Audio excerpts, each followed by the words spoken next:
સુરતમાં રત્ન કલાકારોના વેતનને લઈને હવે માંગણી વધુ તેજ બની રહી છે. સુરતનો ડાયમંડ ઉદ્યોગ સમગ્ર વિશ્વના ફલકો પર ઝળહળતો રહ્યો છે. વૈશ્વિક મંદી અને યુદ્ધ જેવી સ્થિતિ હોવાને કારણે છેલ્લા કેટલાક સમયથી વ્યાપારિક દ્રષ્ટિએ હીરા ઉદ્યોગ પર તેની ખૂબ માઠી અસર થઈ છે. અમેરિકા અને ચીન જેવા દેશોમાં પણ મંદીની અસર દેખાતા હીરા ઉદ્યોગમાં તેનું સીધું ગ્રહણ લાગ્યું હતું. આજે પણ હીરા ઉદ્યોગમાં જે તેજી હોવી જોઈએ તે પ્રકારની દેખાતી નથી. તેના કારણે તેને હીરા ઉદ્યોગ સાથે સંકળાયેલા રત્ન કલાકારોની આર્થિક સ્થિતિ નબળી થઈ છે. ગઈકાલે હડતાળ પાડ્યા બાદ આજે સતત બીજા દિવસે પણ રત્ન કલાકારો સ્વયંભૂ હડતાળમાં જોડાવાનું આહવાન કરાયું હતું. પરંતુ મોટાભાગના રત્ન કલાકારો હડતાળથી દૂર રહ્યા હતા. 2 થી 3 કારખાનાના કામદારો જ હડતાળમાં જોડાયા હતા. સુરતના કાપોદ્રા વિસ્તારમાં આવેલી પંકજ ડાયમંડ ફેક્ટરીના રત્ન કલાકારો આજે કામથી અળગા રહ્યા હતા અને હડતાળ પર ઉતર્યા હતા. રત્ન કલાકારોએ પોતાની વ્યથા સાથે હડતાળ પર ઉતરવાના નિર્ણયને લઈને વાત કરી હતી. સુરતમાં લાખોની સંખ્યામાં રત્ન કલાકારો કામ કરી રહ્યા છે. ડાયમંડ ફેક્ટરીના સંચાલકો રત્ન કલાકારોને પહેલાં જેવો પગાર આપી રહ્યા નથી. એક અંદાજ મુજબ રત્ન કલાકારોની આવક ઉપર 30% કરતાં વધુનો કાપ સરેરાશ મુકાઈ ગયો છે. કામના કલાકોમાં પણ મોટો ઘટાડો કરી દીધો છે.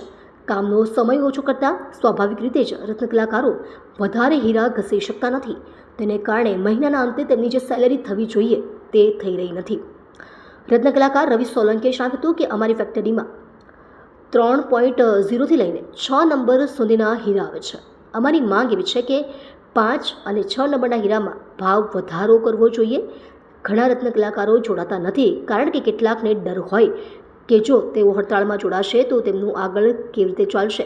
2 થી 3 દિવસ જો કામ નહીં કરે તો તેનો પગાર કપાઈ જશે અને તેના કારણે પોતાની આવક ઉપર વધુ ખરાબ અસર ન થાય તેના માટે તેઓ હડતાળથી અળગા રહી રહ્યા છે.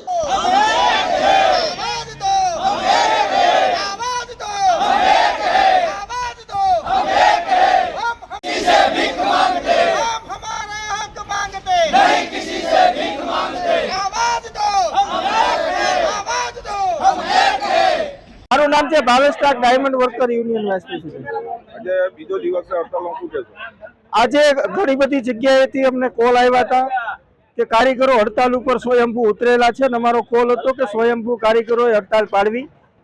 3 થી 4 વિસ્તારોની અંદર અમે કારીગરોને સમજાવવાના પ્રયત્નો કર્યા છે કે કાયદો અને વ્યવસ્થા ન ડોળાય અને રોડ ઉપર ખોટું ટ્રાફિક ન થાય, જેથી કરીને આપણી જો વિરોધ છે, આપણો જે વિરોધ છે એ કાયદાકીય રીતે અને સંવિધાનિક રીતે આપણે પ્રદર્શિત કરશું. આ બાબતે હું સરકારને અને માલિકોને પણ કહેવા માંગુ છું કે અત્યારે રત્ન કલાકારોને સમજાવવાનો પ્રયત્ન અમે કરીએ છીએ. તાત્કાલિકના ધોરણે ઉચ્ચ સ્તરીય સમિતિ બનાવવામાં આવે. જો આ જુવાળ ફાટીને બહાર આવશે તો ના તમારા હાથમાં કે ના મારા હાથમાં રહેશે. એટલા માટે વિનંતી કરું છું કે રત્ન કલાકારોને તાત્કાલિક ભાવ વધારો દેવામાં આવે અને સરકારને પણ વિનંતી છે કે જે પ્રમાણે કમેન્ટમેન્ટ કરવામાં આવ્યું હતું એ પ્રમાણે રત્ન કલાકારોની મદદ કરવામાં આવે. અને રત્ન કલાકારોને વિનંતી છે કે તમે તમારા હક માટે સ્વયંભૂ હડતાલ પાડો અને હડતાલની સાથે કાયદાની દ્રષ્ટિએ શાંતિપૂર્ણ રીતે વિરોધ પ્રદર્શન કરો.